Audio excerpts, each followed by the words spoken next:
For 7,000 years, the mighty Mississippi River, more than a half-mile wide and 200 feet deep, carries a vast watershed from parts of 3 Canadian provinces and 2/3 of the continental United States. It is the world's 3rd largest river, carrying sediments for thousands of miles and depositing it along coastal Louisiana, either through annual flooding along its lower stretches or in creating new land at the mouth of the river called deltas. This land flow equals to 160 million tons per year, ravaging at a rate of 600,000 cubic feet per second. It took 7,000 years to create 6,000 square miles of wetlands, and just over a century to reduce it close to death. Every 1,000 years or so, the Mississippi sediments blocked and rerouted the river towards the path of least resistance, the shortest route to the Gulf of Mexico. A new delta would be built, spreading new land along a wide coastline, forming the bayou regions of Louisiana. So much bald cypress has been harvested that it's really not possible to go and rewrite the history books, but I wish we could fix this because it's really not a cypress tree. It's actually a redwood. Bald cypress should have been called bald redwood. It's a misnomer. This broadleaf tree, which is now just starting to bud, the one directly overhead and also up in front, cypress swamp, most people will refer to it as a cypress tupelo or cypress slash tupelo. Green within 30 days from now, and that emerald green quality that you see now will turn much darker as the summer progresses. By middle to the end of June, it's going to be a very dark. What would not be so obvious is that these 5 very old ancient trees on the left are all greater than 1,000 years old. And there's a contrast between the trees on the left and the trees on the right because this area has been logged and they cut a prime age tree approximately 500 to 1,000 years old. These trees right up in front of us were not cut because they're perfectly healthy.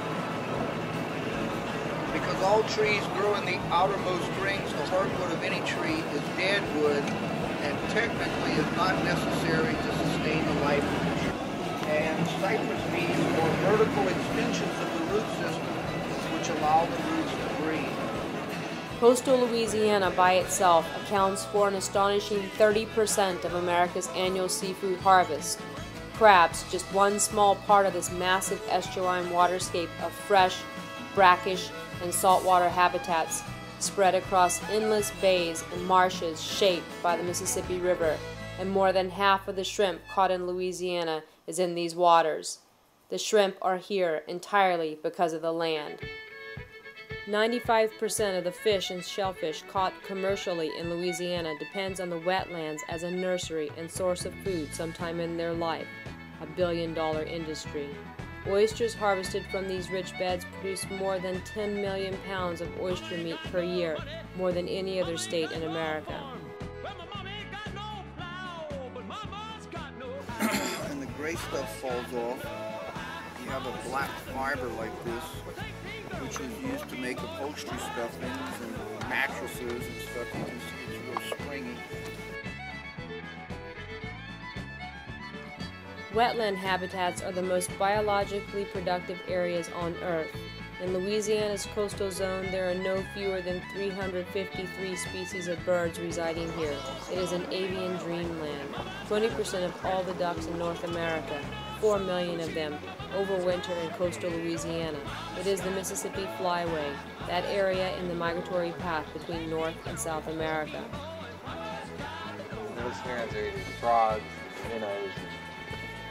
Forest-dwelling songbirds alone are disappearing at a rate of 1 to 3% each year, and over a 10-year period, at least 9 types of Gulf shorebirds decline to half or less of their former numbers. Most disturbing, the total number of birds detected by radar crossing the Gulf of Mexico each year has decreased by half within the last 20 years. Habitat loss is at the top of the list. In the 1930s, at almost the exact same time the lower Mississippi was finally conquered with levees, oil exploration began throughout the bayous. This infrastructure still produces 18% of our annual U.S. oil supplies and 24% of natural gas.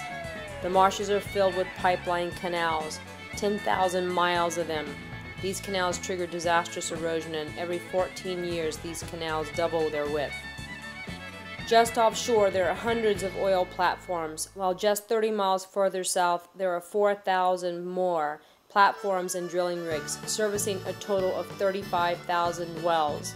It is a vast hydrocarbon reservoir below the ocean. Oil is 20% of the state's gross economic product, and through this fear of loss, no one is saying there is a problem. They were digging trenches to bury the pipe, and what they would do would be to cut the cypress trees on each side so that they would fall in, and the base of the tree being big on each side would sort of create a track area where they could run the bulldozer down through there and dig the trench. So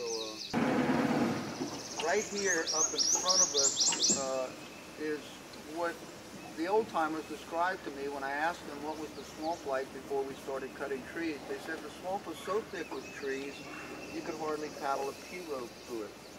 And that, what we're looking at in front of us, looks like you'd have a hard time going through there with a pirogue because the trees are so thick. Now I'm going to give you a contrast of this with an area that was cut, the edge of what was cut and what was not cut, some tall, thick, straight, well-developed prime-age trees. But if you'll compare the area on the front right, which was not cut, with the area on the front left, there's quite a difference. There's much more trees to the right. And also lots of little skinny cypress trees, which are very rare today because so many people have been coming to the swamp to cut the little 4 to 6 inch trees